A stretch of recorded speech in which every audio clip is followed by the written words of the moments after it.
I think it's really the elephant in the room in a way, because it's such a complex creature, cultivating networks, and how you touch people or invite people, or how people feel included, and all these things are, a work in progress.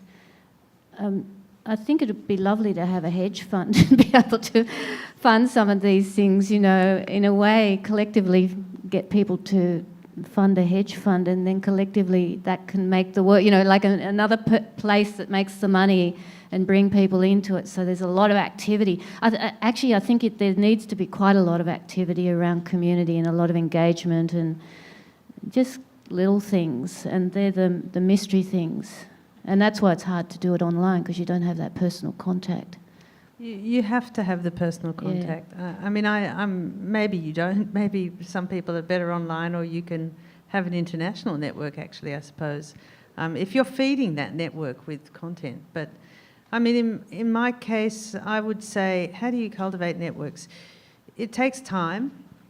I think you've got to get to know people, and like I said before, you need to get to know sort of this. I guess the question is really about how you cultivate networks with people you don't already know, right? That's right, yeah. So how do you even start? It's really kind of like yogurt starter, culture starter. How do you start your network, and how do you keep it going? And you've got to be bold, You have to do that research. If you've got a project that's, say, human rights, you have to start with that research. Who cares about human rights? There are so many social issues in the world that people care about. You can't just sort of spray and pray, You have to find out who cares about human rights. Once you narrow it and narrow it and narrow it, because it's actually quite a small pool, really, here in Australia, and you find the same funders popping up everywhere, and they fund all sorts of things. But if you really research who cares about this issue area, what have they funded before, how do I get to them? Is there somebody that I know, the 6 degrees of separation, is there somebody in my circle who might know them, who could possibly introduce me? Is there some kind of connection? It's what people call a warm contact rather than just a cold call. Can I go to an event where they're speaking? Can I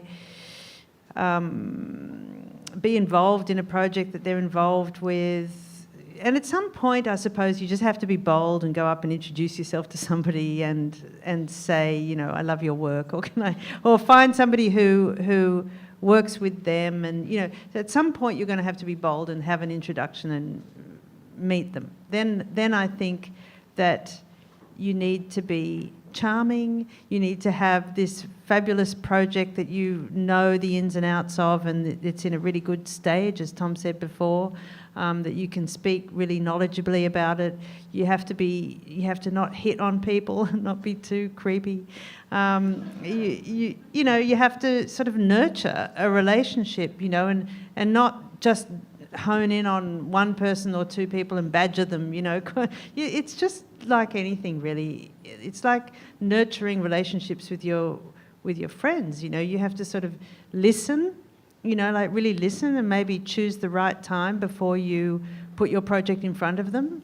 There's a lot of listening. It kind of seems common sense, and it takes time, and it's also, there will be a few points of contact before you might be ready to actually talk to them about your project. But by then, there's some kind of sense of knowing each other. Maybe you've sparked some interest in them, and somebody else, they've heard about your project from 3 or 4 other people by the time, you then have the next meeting, and so you sort of pop up in conversation a few times, and people have heard of you, and it's quite an interesting process, and it's, in fact, it's, as we've all said, it's not all about the money either.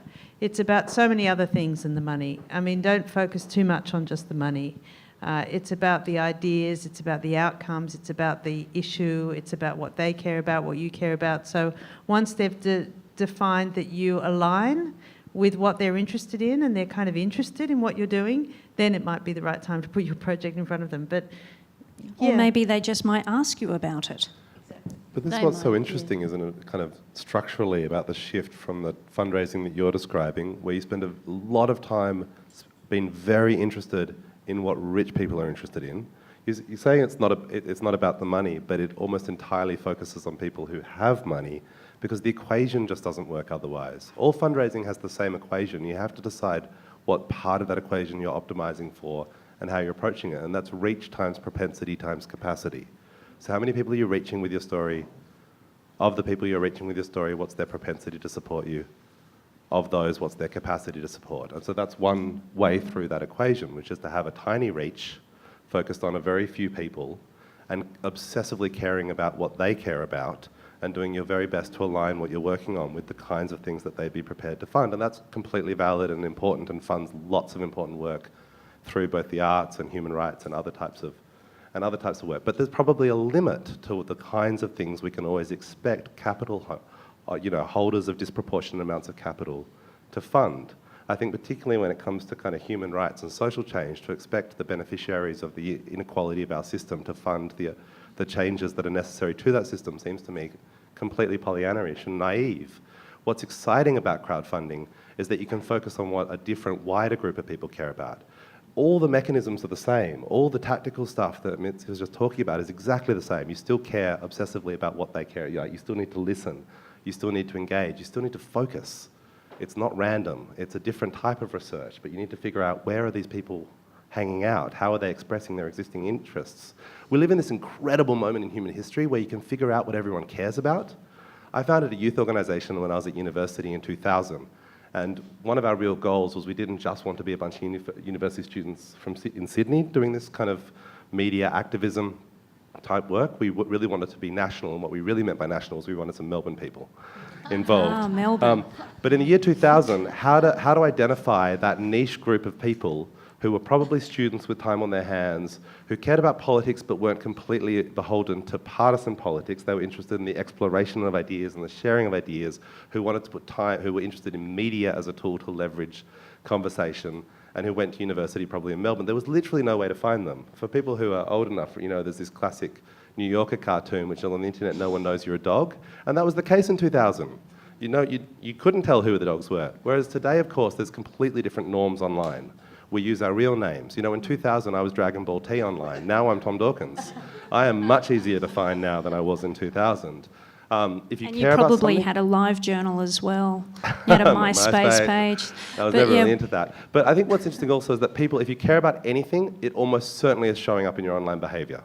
There's certain hashtags you're using or following. There's particular Facebook groups you're part of. It's showing up offline as well. There's certain events you're turning up. There's certain email lists you're on. There's certain kind of thought leaders you respect, blogs you read, podcasts you listen to.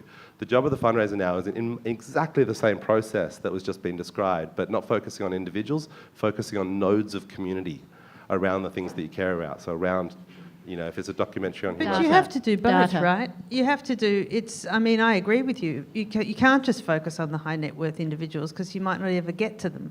But, you have to you have to have a portfolio of fundraising strategies, and one is the online, exactly what Tom's talking about. One is the high net worth because you could land a $50,000 grant that way, and the other is grants. And again, the combination of the two can be really interesting as well. We do quite a few programs that involve match funding, whereby a major donor or an institution will put up, let's say, the first 50, but conditional on you getting out there and raising another 50. And so kind of trying to use the best of both worlds. No one else is going to give you 50 in one go, but let's turn that 50 into 100. Exactly, and it's crazy not to apply for grants. There are grants that are online that you can just apply for. We're a crowdfunding platform and we apply for grants. Yeah, you have to do all of these things, basically. It's very hard to raise money. I just want to make that point. And there's a lot of fatigue, donor fatigue. People are suspicious. In Australia in particular, they will spend $1,000 going out to dinner, but by God, they won't put $1,000 into a project. So there's a lot of learning, I think, that we have to go through as a culture to understand the power that we have, be it as a if you're lucky enough to ever be a high net individual, or, you know, just the data that's coming through our Facebook pages that Tom's talking about, how we can access and learn how to access people who are in our community, but we don't yet know them, sort of thing.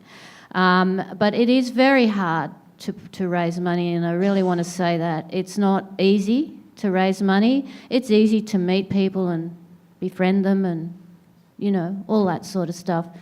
But it does take a certain sophistication and confidence and bravado to hit them for some money on the day.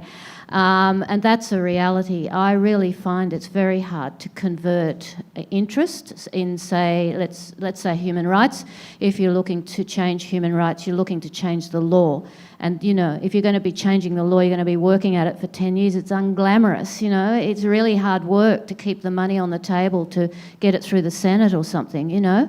Or to fight that corporate company that's come in against climate change or whatever it might be. You know, you've got to break it down. This is the strategy of making change.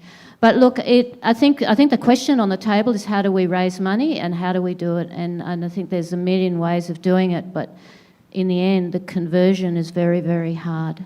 I want to be optimistic. You know, there's thousands of foundations and trusts and individual donors and private ancillary funds and people out there who have to give away their money, right? Like a private ancillary fund means that you have to give 5% away every year. And there are people out there that I know are looking for interesting, edgy, refreshing, cool projects to support. They're out there looking to give their money away, actually. So when I started doing this, you know, about a decade ago, probably like a lot of people in this room, you know, I was a bit shy to ask, and, you know, it can be hard also asking for your own project. It's a bit easier when you're asking for other people's projects. But, you know, over the years, I've learned that, well, firstly, you know, there's an old adage, if you don't ask, you don't get. But people actually, there's a pleasure in giving. People are looking for interesting projects to give to.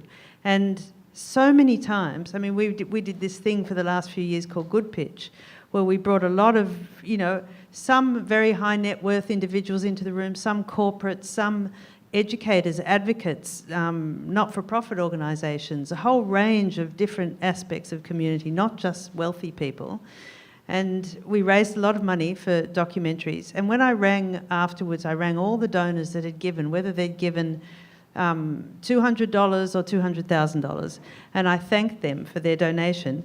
They would say, no, thank you. No, thank you for your generosity. No, thank you. It's an amazing project. Thank you for including me. Thank you for letting me be part of this project. And I find that again and again and again. And you just have to find the right people for your project, and yes, it's hard, and it takes time, and it takes research, and it takes all of these strategies that we've talked about.